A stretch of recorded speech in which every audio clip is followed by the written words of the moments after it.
Okay, thank you. Welcome to another session of Sports Room with Mankind. Mr. Moral, thank you for coming around. Thank you. Okay, Mr. Godwin Yeah. and Mr. Dre, Yeah. thank you. Uh, we all watched the match between Arsenal and Brighton. Okay. Was that a penalty when Saliba ended that guy? Was it a penalty or not? Some said it was not a penalty. Some said it's a penalty. Was the referee biased? Mankind. Okay. To me, I don't know when head collision turns to a foul. If that ball was outside, it would be a play on for the game. Okay. It was never a penalty. It is two heads coming together, not a deliberate heading. That ball, if it was outside, it should have been a foul. Listen to me, Mr. Dre. The ball is on the head, 50-50 challenge. Is anybody's game. Head collision, it is never a penalty.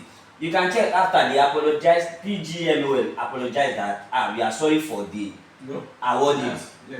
Can I ask you a question? Okay. What are the rules for a penalty? Like, what are the how? Okay, let me put it this way. There is this rule I believe that everybody knows. They said if let's assume that ball was on the ground, right? If a player hit the ball like this, and then you, in the process of you trying to defend it, you come in contact with that guy, they will check if your leg touched the ball before coming in contact with the opponent. If there was a contact between your leg and the ball, then it is not a penalty. They'll say you got the ball first. So my question is, why can't that same rule apply in this case? Right?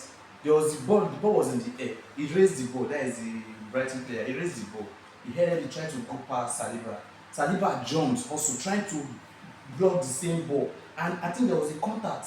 If you check the thing where there was a contact between Saliba's head and the ball. Right? Then before the collision. So it wasn't like he missed the ball completely and hit the player. If it was that way, I would have said okay, fine, penalty.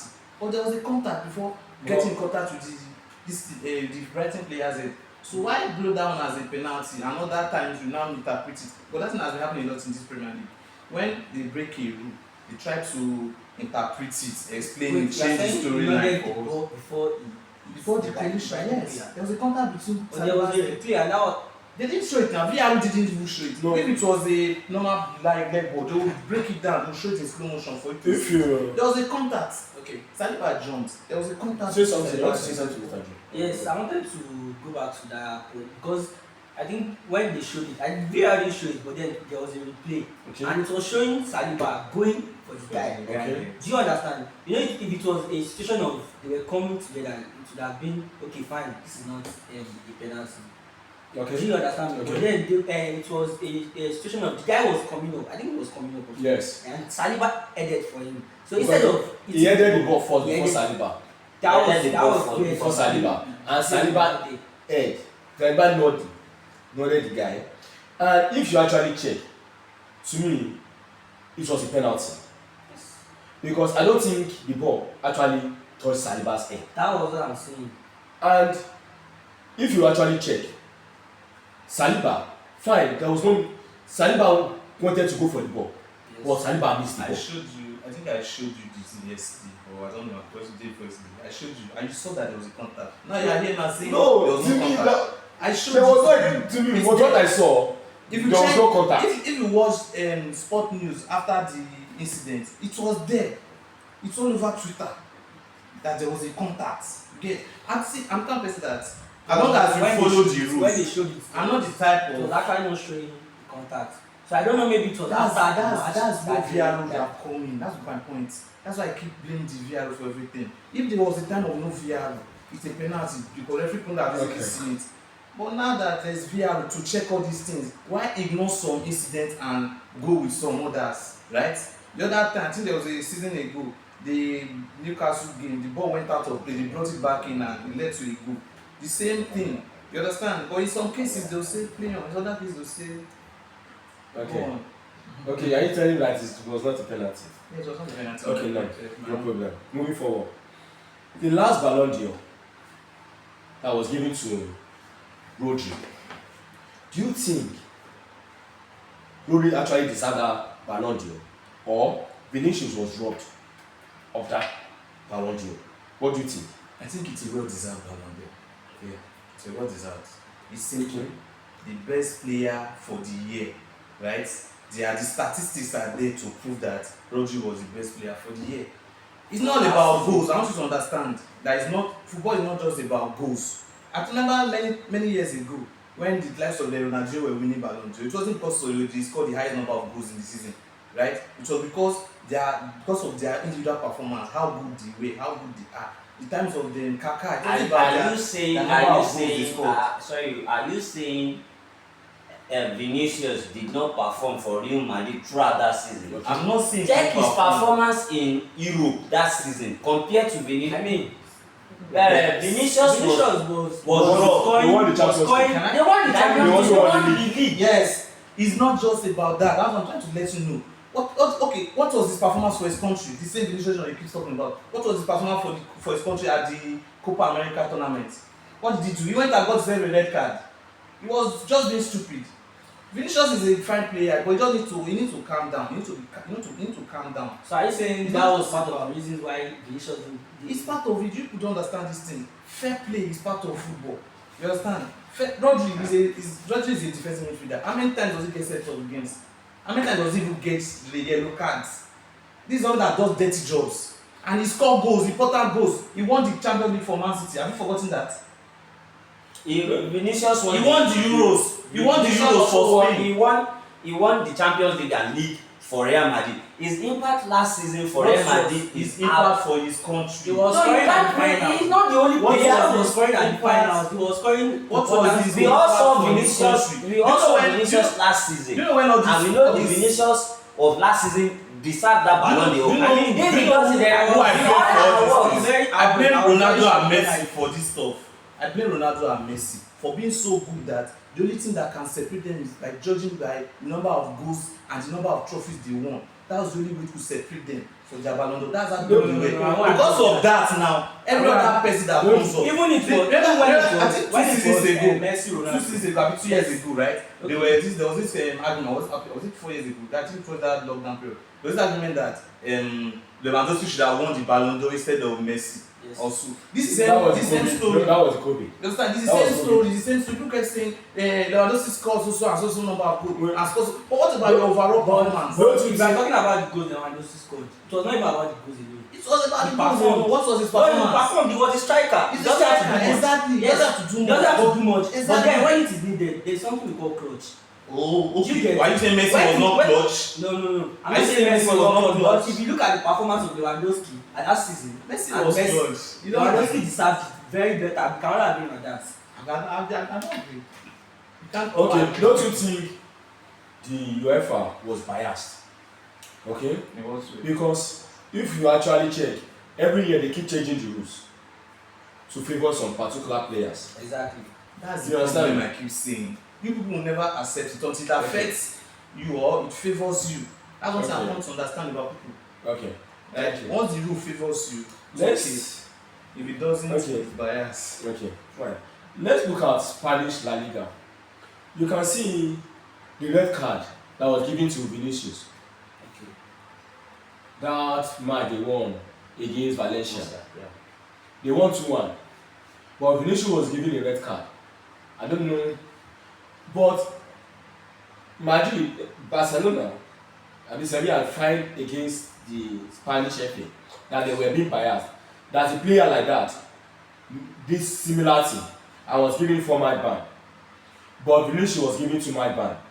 But the 2-match ban was not included just for the league alone. The 4-match ban was for which competitions? No, for all competitions. But Vinicius red card was just for the league alone. It was just 2 games. Just for 2 games for the league alone. But Yes. I don't you think, and if you are Yeah, let me come in. Let me come in. Everyone knows when it comes to European star boys, Yes. they will favor you. Know how. UEFA will back you up. Likes of Messi, they've enjoyed Yes. UEFA backing a lot. Yes, So likes of Ronaldo also have enjoyed that. So this time around, we are talking about this. Everybody knows right now Vinicius is the golden boy. Why I said so? Because if you actually check, semi-final and final has been sponsored by MLS, that is American teams, and is Vinicius they are using to sell their market. I don't know, do you think the teams just have to accept that? Don't just like, okay, Vinicius is the star boy of La Liga. Because now if you actually check, Madrid, more especially Perez, is actually playing in favors Mbappe than Vinicius now. Do you think it will be wise for him to let Vinicius go? Or La Liga should let Vinicius go, or he should just stay? La Liga should just do everything to give Vinicius. I don't think they can let Vinicius go for now. But I think at some point there will be at some point they will still have to go. But for now, and the way Madrid are playing now, I don't think Vinicius is going anywhere very soon. Okay. To me, Vinicius will have to leave for a crazy offer. Okay. That is what I believe. For him to leave Real Madrid, it will be a crazy offer. And then people are saying Vinicius cannot play with Mbappe, blah blah blah. They will all fit in. They are all world stars. They will play together. They will give them results. The problem is just they need to. This is their first time of playing together, so don't expect the same thing for that. What I was saying in our last episode about Amorim. Okay.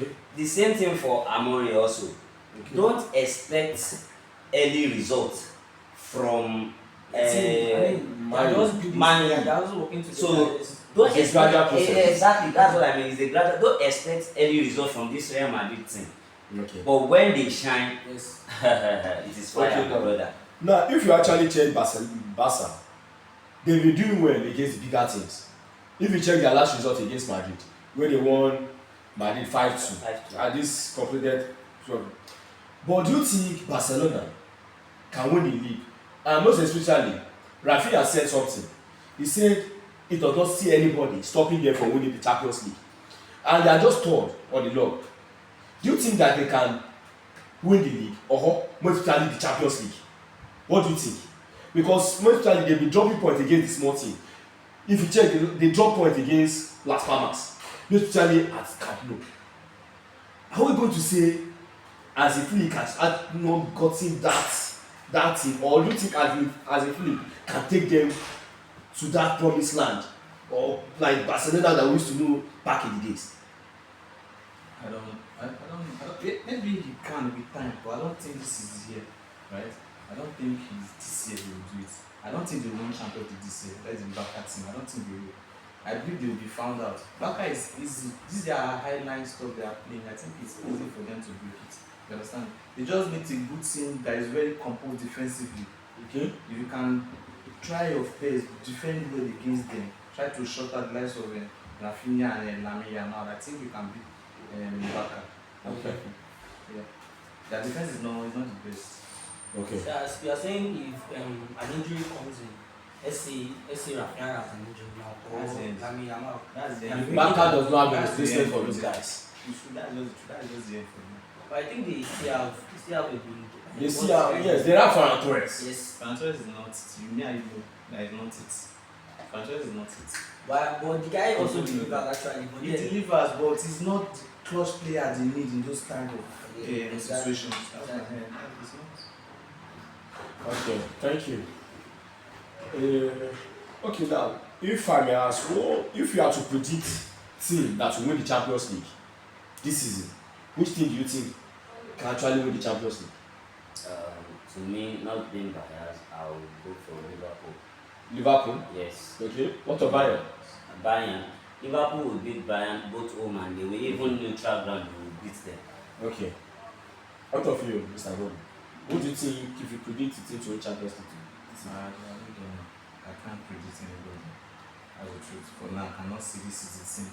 None of these top teams this season have really convinced me. Convince you, okay? Nobody has really convinced me. I thought Barca was it, but Barca They are is not being consistent. Barca can go on a losing spree or a winless streak of like 5-6 matches now.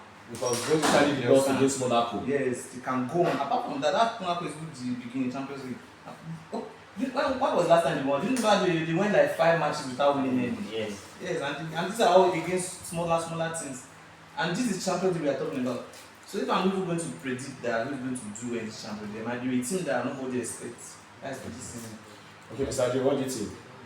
To me, I think I will still go for Madrid. Although the reason why I'm going for Madrid is not because they have a very good performance or something that we can rely They have the kind of winning spirit when it comes to Champions League. They are Mr. Champions League. Exactly. So when we are talking about Madrid, we just have to give it to them that okay, Yes. they have this mentality of When it comes to Champions, they are like, even if they are not playing well, but when it comes to Champions League, exactly. they go out. Yes. Okay. So that's why I'm going for Madrid. Okay, no problem. Thank you guys for coming around. We have come to the end of another episode of Sports Room. So, Mr. Mura, thank you. Mr. Godwin, thank you. Mr. Joe, thank you for coming around. Hope to see you guys next time. Keep watching Sports Room with Mankind.